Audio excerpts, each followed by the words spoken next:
My name is Evan, junior at South Milwaukee, and you're listening to the SMWay podcast. Awesome. Thank you. Yeah. Welcome to the SMI podcast. I'm Daniel Bader, Communication Coordinator for the School District of South Milwaukee. Today, we're exploring early education at South Milwaukee, specifically 4-year-old kindergarten. The benefits of early childhood education have been studied since the 1960s and 70s. The Learning Policy Institute has found that, quote, students who attend preschool programs are more prepared for school and are less likely to be identified as having special needs or to be held back in elementary school than children who did not attend preschool. Studies also show clear positive effects on children's early literacy and mathematics skills, unquote. Since voters approved the 2018 referendum, all-day 4K has been available at each of our elementary schools. In addition to the benefits to children, there's a benefit to their families, too. According to census data, the average income of a family in South Milwaukee is about $50,000 a year. Now consider the cost of daycare. Online child care finder Tootris estimates that Wisconsin families pay an average of $10,197 per year, or $850 per month, to send their 4-year-olds to daycare. The school district's 4K program is basically free. Parents pay only a small registration fee, and students have access to a high-quality curriculum, teachers with advanced degrees in early childhood education, facilities like the district's school playgrounds and classrooms. Well, that's the big impersonal picture. Now let's hear about the one that really matters, what it's like to be in one of those 4K classrooms. Meet Anna Torres, one of our newest 4K teachers from E.W. Luther Elementary School. Well, Anna Torres, welcome to the podcast. Thank you for having me. Yeah. So tell me about yourself. You're new, a new teacher here in South Milwaukee, but you're not new to teaching. Correct. So I actually have been in 11 years in education. So I was from Oak Creek School District 11 years, and I was a para for those 11 years, and decided to go back to school and get my master's to become a teacher in early education. So What drew you to early education?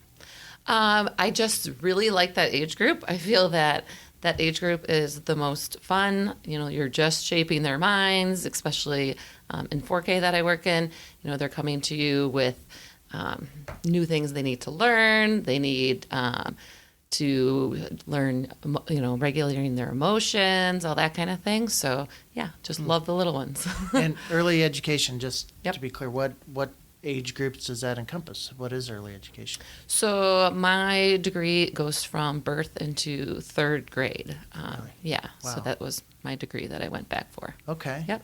And then what is it? I mean, you kind of hit on that a little bit, but who is a 4K student? Like, they're 4-year-olds, right? They have to be 4 by the time school starts, I think. But who are they as people? What's a 4-year-old? So 4-year-olds, really they're coming to us just, needing to learn the basics of school. So rules, regulations, expectations, they really are coming in. Some of them just need to learn even basically how, simple things, sit at a carpet, listen for an extended period amount of time, and then just also, getting them to learn ABCs, learn their numbers, all that kind of stuff. So, yeah. So it's kind of, getting used to living or working with other people, right? I mean, yes. Even if they're small people, they're similar. They have to learn how to share and other things. Yes. And then getting right into literacy, some literacy items, right? Yep, correct. Yep. So we definitely have a program that we use with literacy in 4K too. So that's something that we focus on a lot. Not right away in the beginning of the year, because like I said, they have to first learn those simple rules and everything of school and learning how to, listen first. But yep, we dive into literacy and all that later on. And what does a 4K student start with that a 5K student might have? I don't know. When I was a kid, there was preschool and then there was kindergarten, and now we have 4 kindergarten. What What's the difference for 4-year-olds? For the 4-year-olds, I would say they just are coming again, just needing to know those expectations and stuff coming in for social emotional kind of things. We do a lot of social emotional lessons, so just learning that. I would say when they go in, by the time they go to kindergarten, they have most of those kind of expectations down, and can fully begin almost to read on their own. Where 4K, they're just learning those phonetic awareness and phonemic awareness, all that kind of stuff right off the bat. So, yeah. What does the science tell us about that age group and what they can handle, what they learn? Sure. So with a 4-year-old too, their attention span obviously is a little bit less than a kindergartner or first grade.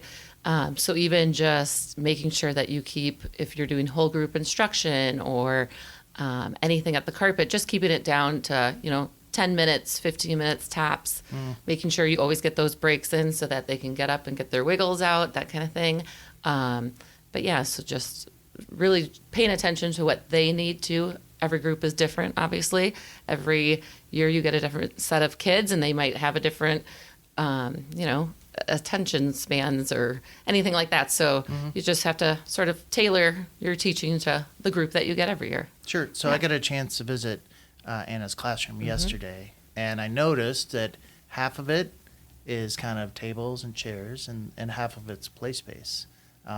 Play is obviously half of kind of what you do, right? I mean, it's pretty important. Yeah, definitely. It's all about learning through play. So they don't even realize sometimes how much they're learning when they're playing in these centers. So my room is set up into different centers. So we have a math and a literacy center.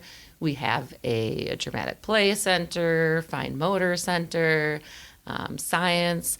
And so they move about throughout the centers and just get to learn through play, but they, don't even realize how much they're learning when they're actually playing with all this stuff. So, and even just getting in those basic sharing and communicating with, their peers. Yeah, and they're just, we're recording this at the end of the first week of school. They're just getting to know each other. Yes, that too. So a lot of it is, sitting down. We start in the morning with our morning circle. We sit, we play a little game song just to share everybody's names over and over so that other students can start to know their names. And then, it's amazing how quickly they actually make new friends right away. Even by the end of the day, they're like, "Oh, this is my friend right here." Yeah. So it's pretty cool. I saw some kids playing store yesterday, and it looked like one student was returning a mop, and the girl behind the counter was saying, "No, no, I can't accept that mop." And I think they maybe just wasn't playing the way she wanted them to play. But I saw them working it out, right? Yeah. They were trying to figure out, what is this person telling me? Why are they doing this? What do I want to accomplish? Yeah. All in that just little interaction that I saw. Yes, definitely. And that's huge, them learning how to share, take turns, or trade with the toy. Those are 3 main things that we try to get them to, figure out and sort of work those situations out then by themselves, so that we don't always have to, as teachers, intervene. You teach them the tools so they know when they actually are in those situations how to handle them. Sure.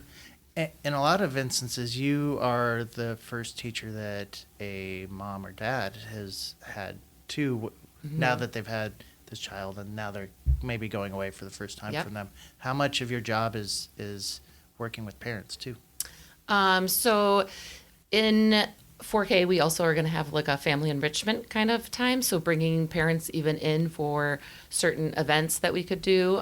We're sort of working on figuring out which events we can do or want to do for the school year. But definitely, daily I get to go out. I get to see the parents. I get to greet them, greet the children. And then same again at the end of the day, I take the children out. So I get a lot of interaction still with the parents, talking to them about how their child's day was. And I'm just looking forward to being able to invite them in more to the classroom even and see what the classroom looks like more. And field trips too. So field trips are, a lot of the parents come to those. So Yeah. Fun. What would a field trip look like for a 4K class? So 4K, we actually all 4Ks from our district get together and do anything from, going to pumpkin farm or going to a petting zoo, stuff like that. So getting them together, they're a little probably wild and crazy at times, but, definitely fun, and parents love to be able to come. So Sure. it's awesome. So I know we don't probably do report cards. So how do we show our growth and how those students, like, what do you expect in December for our 4K, a 4-year-old to have learned, and then what's a graduating 4K look like? Sure. So even in the beginning of the year, and I have this actually on my schedule for next week, even just having them draw like a self-portrait.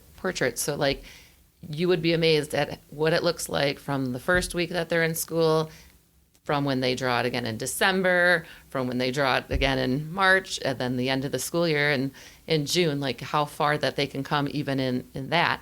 And same with everything else. So just learning those letters. I mean, by the end of the year, a child could know them all and have not known any of them when they come into 4K. So, just they come very far by the end of the year. Yeah, and then when they're ready for 5K and then compulsory education in first grade, right?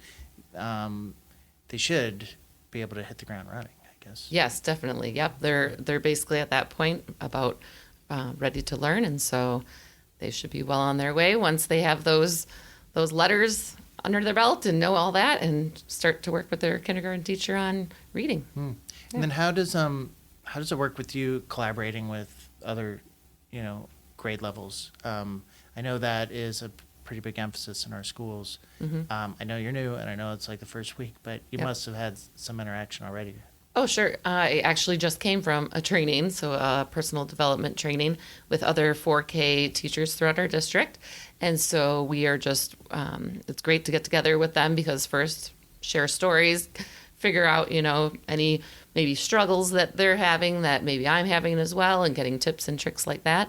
So, just attending different stuff. I've had staff meetings at our building so that I can get to know all the rest of the staff, and everyone's super supportive, I feel like, in this district. Everybody is willing to help, no matter if it's part of their job or not. I think the biggest thing that I've learned is they are always willing to help you no matter what it is. So, yeah. It's awesome. And then maybe we'll just end on this question. Who are your students this year? What have you learned about them already?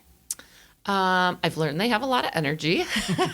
You definitely forget them, how little they do know coming in. So they are, very busybody, need, just those basic skills of coming into the classroom. And, they're very creative. They love to play.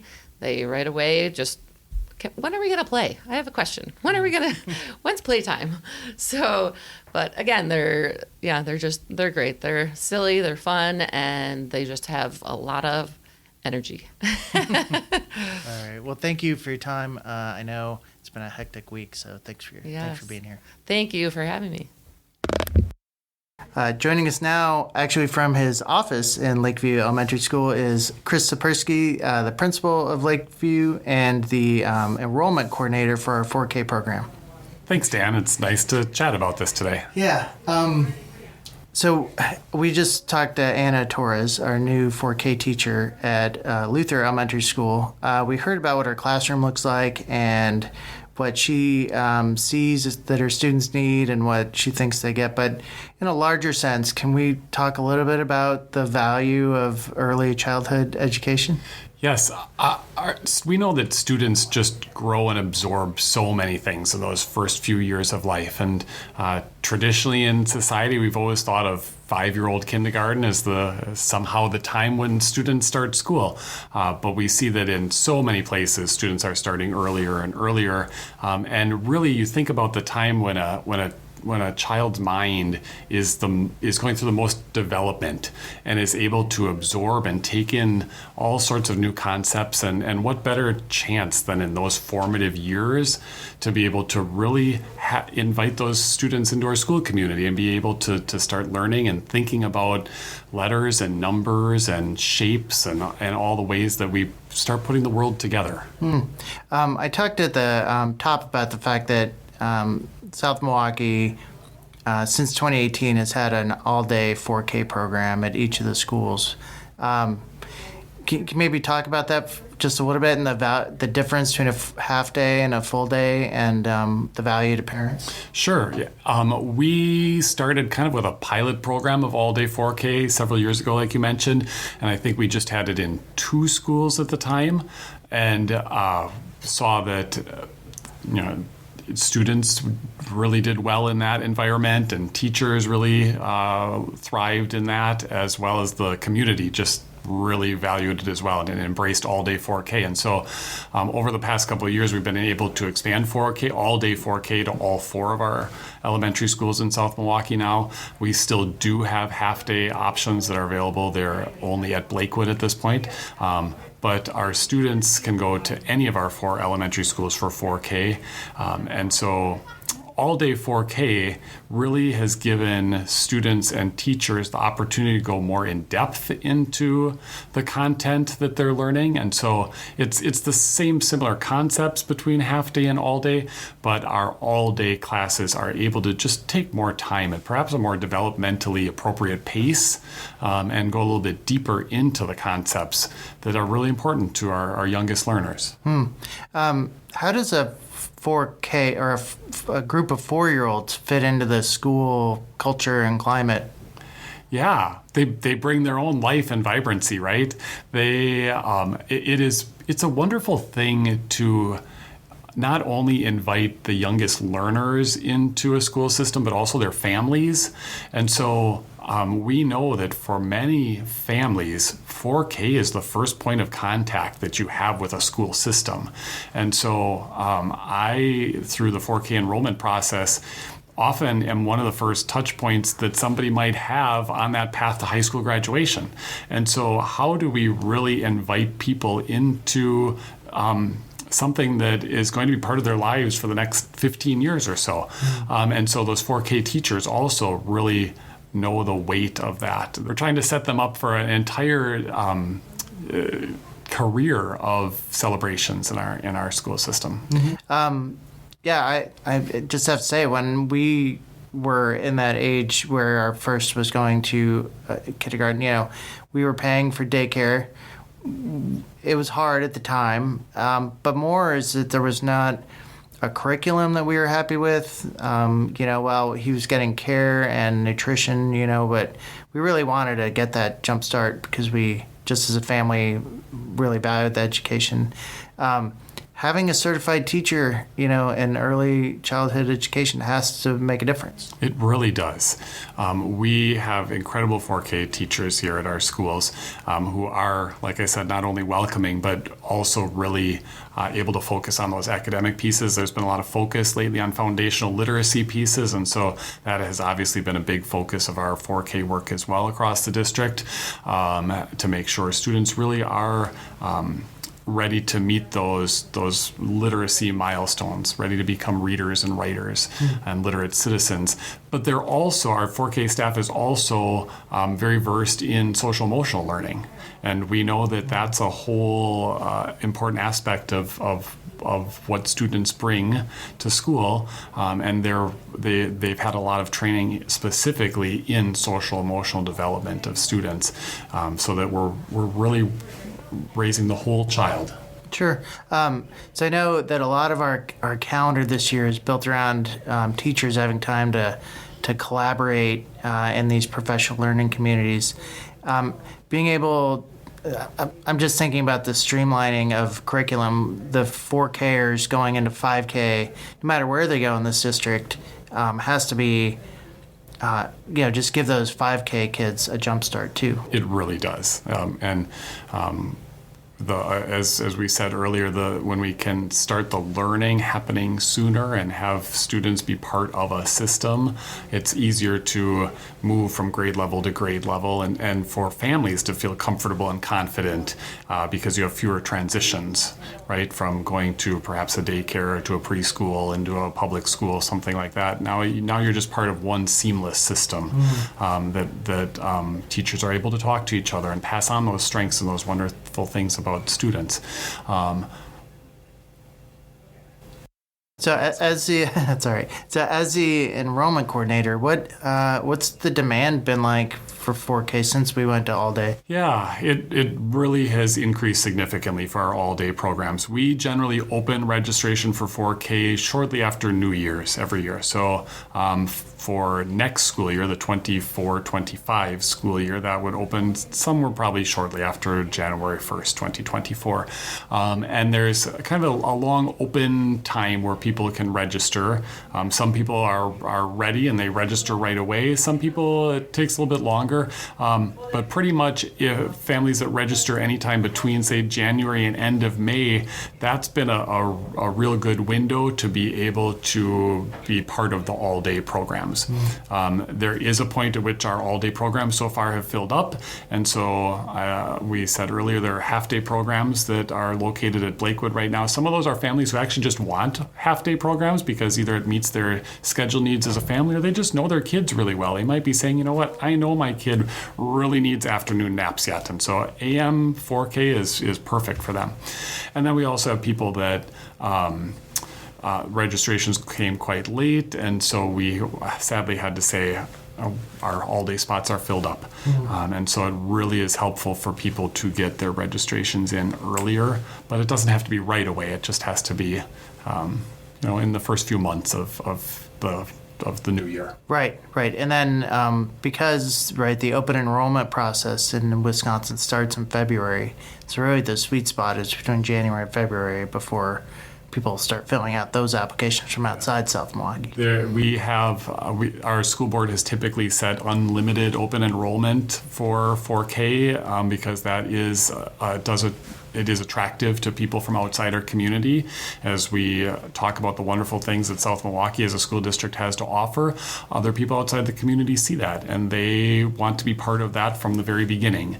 And so families have that opportunity to open enroll into South Milwaukee, but there are timelines, as you mentioned, associated with that. And so if people have questions about that, definitely contact our district office. Yeah, okay. Well, Chris, thank you for being available. I know you're really busy, so I appreciate being able to chat about it. It's the beginning of the school year. Yeah, there's a lot happening in these first couple weeks of school, and seeing the vibrant joy of our newest students in schools in 4K is wonderful. So thanks, Dan. Thank you again for listening to the SMY podcast. Thank you to Chris Sapersky and Anna Torres for their time, and to Luther Elementary for allowing me to spend time in Mrs. Torres' classroom. I mentioned the 2018 referendum at the beginning of this piece. If you follow this program or were listening during budget season, the school board has, more than once, mentioned that it might have to go to another operational referendum to solve a budget problem. On October 4th at 4:30 p.m. in the high school, we're having a listening night. It's called Rocket Fuel for Thought, and is designed to talk about past referendums and what they've accomplished, and to hear residents' thoughts about the idea of having another one. What would you want to see come out of a new referendum? What do you want to hear from the school board for you to support one? If you're against the idea, what are your thoughts and concerns? This isn't a sit in the auditorium and listen to people like me talk night. We'll have different tables with district leaders and school board members there to talk, but more importantly, to listen to how the community feels about the need for more funding for the district. That feedback will be used for a more formal proposal to the school board later in the year, and a recommendation about whether to go to referendum or not. So mark your calendar, Rocket Fuel for Thought, October 4th from 4:30 to 6 at the high school. This has been the SMY Podcast. We'll see you next time.